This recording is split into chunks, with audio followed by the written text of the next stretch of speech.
Today, we feature Mrs. Sudha Murthy, an inspiring author and philanthropist, addressing a young audience at the Jamnabai Narsi campus in 2017. She shares personal stories and insights on the importance of discipline, hard work, and the value of education. Mrs. Murthy emphasizes the power of choices in youth and debunks myths about generational differences. Join us for a session full of wisdom and guidance for students and educators alike. Trustees, teachers, and my parents and my dear students, it gives me enormous joy for me to come to school than any other place for various reasons. A, I am a granddaughter of a school teacher. B, I am a daughter of a professor. C, I am the daughter-in-law of a school teacher. D, I myself am a teacher. I used to teach computer science in Christ University, and later I became so irregular than my own students. Then I said I will come on a management than a teacher because of my hectic schedules. Children give me enormous joy because they are innocent. And this is the first time I'm addressing any school in Bombay. I have not addressed any school in Bombay. I have come only for the...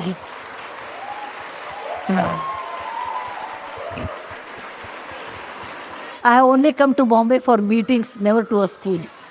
So when there was an urgent meeting came down today, evening I have a 7 o'clock meeting, then I thought, why can't I come a little early? Anyway, I waste half a day in Bangalore traffic reaching airport. I rather leave at 5 in the morning, reach Bombay at 8:30 so that I can have a session with the students, and then I opted for this.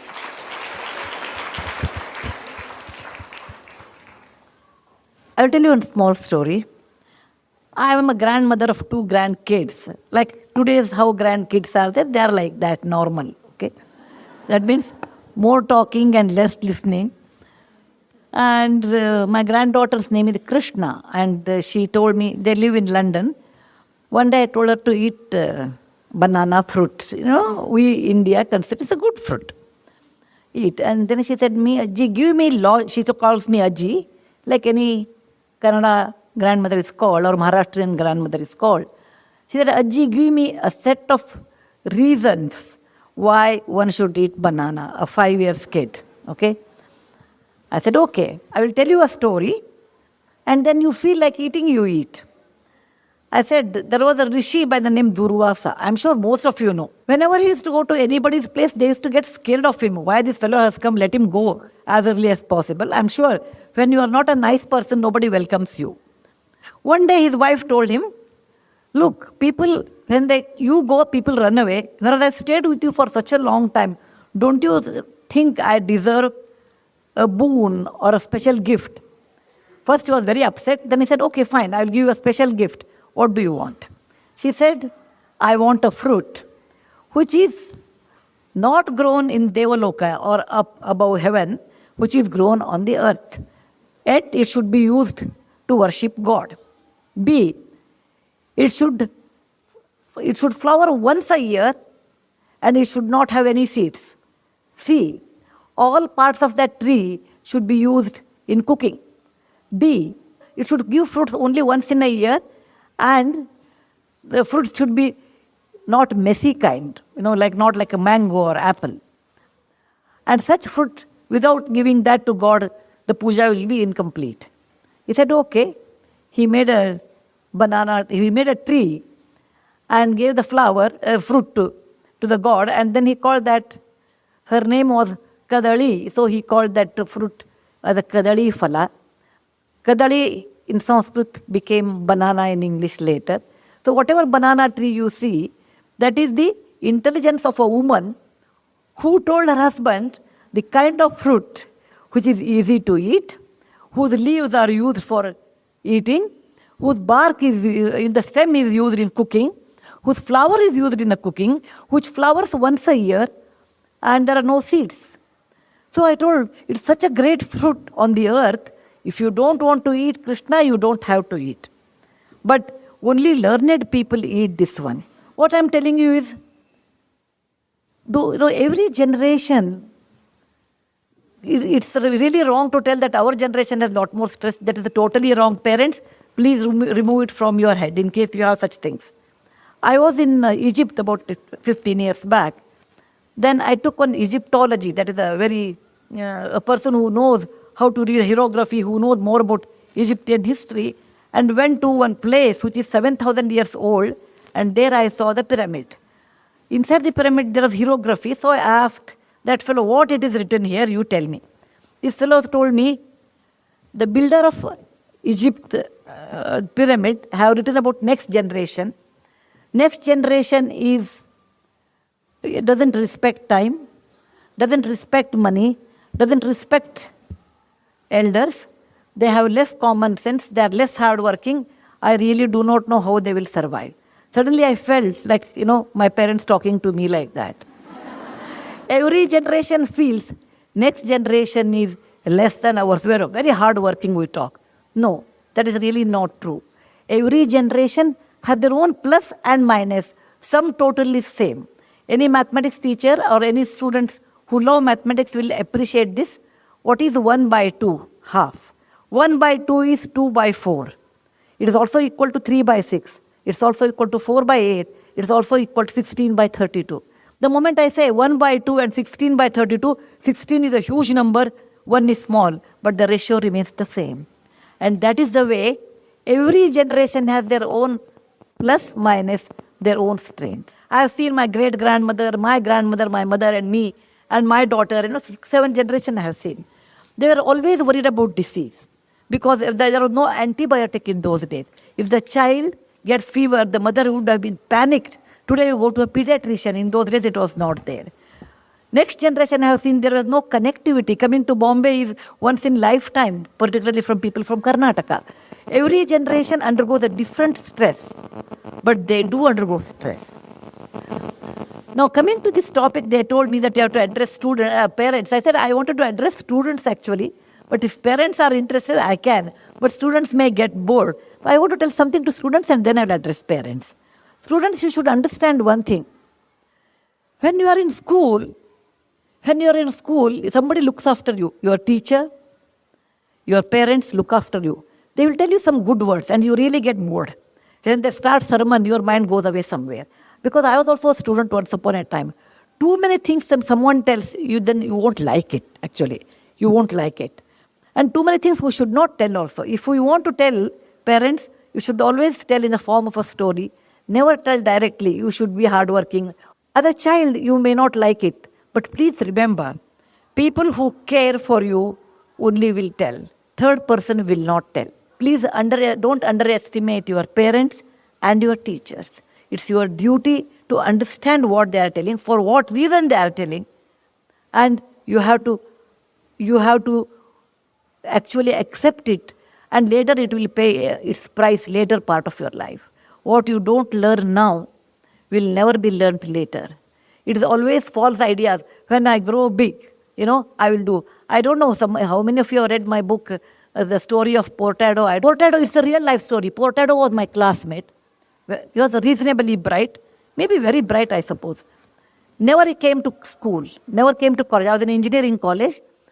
He used to stay, he was from Goa. He used to come, he was in the hostel and he never used to come to college. Our college was 7 to 11, he will come around 10 o'clock or 9 o'clock, earliest mean 9 o'clock. And he will sit here, sit there, attend 2 classes. After that, afternoon he will come for the lab, etc. End of the year, 1 month he will get up early and he will study. And there is a method in college. You take question papers, April and October. Whatever comes in October will never come in April. Okay? I'm sure in the school also you have. Midterm will never come to final. Okay? So eliminate these question answers and then make a approximate question paper and study that, and he used to get a first class. He did all 4 years like this.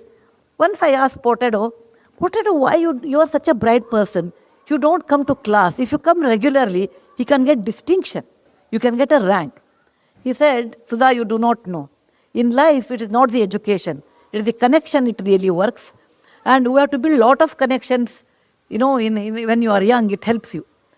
I came from a middle-class family. My father was a doctor, a gynecologist. I never understood this connection, all those things. Then he said, my father was in military. We were in Calcutta. There was a club, which we have never seen in our real life. So we thought maybe he's a big man. Years passed. In 1972, I finished my engineering, so was Portado, and I didn't meet him for a long time. After 35 years, I think 2008 or 9, I had been to Dubai to deliver a lecture. And when the lecture was over, I saw somebody waiting for. And then he said, ma'am, I was waiting for you. I was surprised, a place like Dubai, who will wait for me? Then he said, I'm Portado. I could not recognize because in 30, 40 years, people put on weight, your hair will be grey. You know, all those physical changes will happen. So I said, Portado, I would not have recognized. I was very happy. I told him, oh, let us sit down and talk. He said, no, I just wanted to tell you one word to you. So I was waiting. I said, what happened? He said, do you remember in college I used to bunk class? I said, of course I remember you. Portado means bunking class. He said, I used to bunk class and I joined a job. And because in those days, the moment you have BE, you used to get a job in my time. And my bosses came to know that, my subordinates came to know that I don't have knowledge. Getting a first class marks are different than knowledge.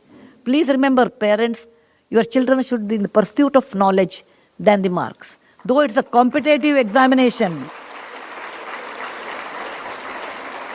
I agree. It is a competitive world. It is a competitive world. Competition is 1,000 times or 10,000 times more than what time I had.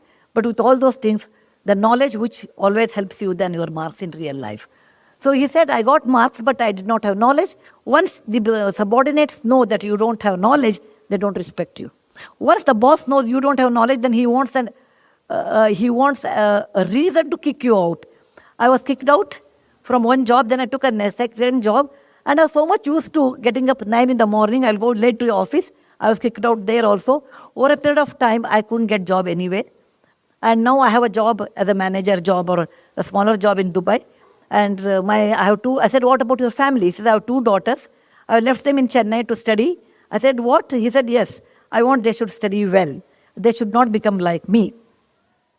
I just waited for you to tell Sudha one thing. When we were young, I used to make fun of you.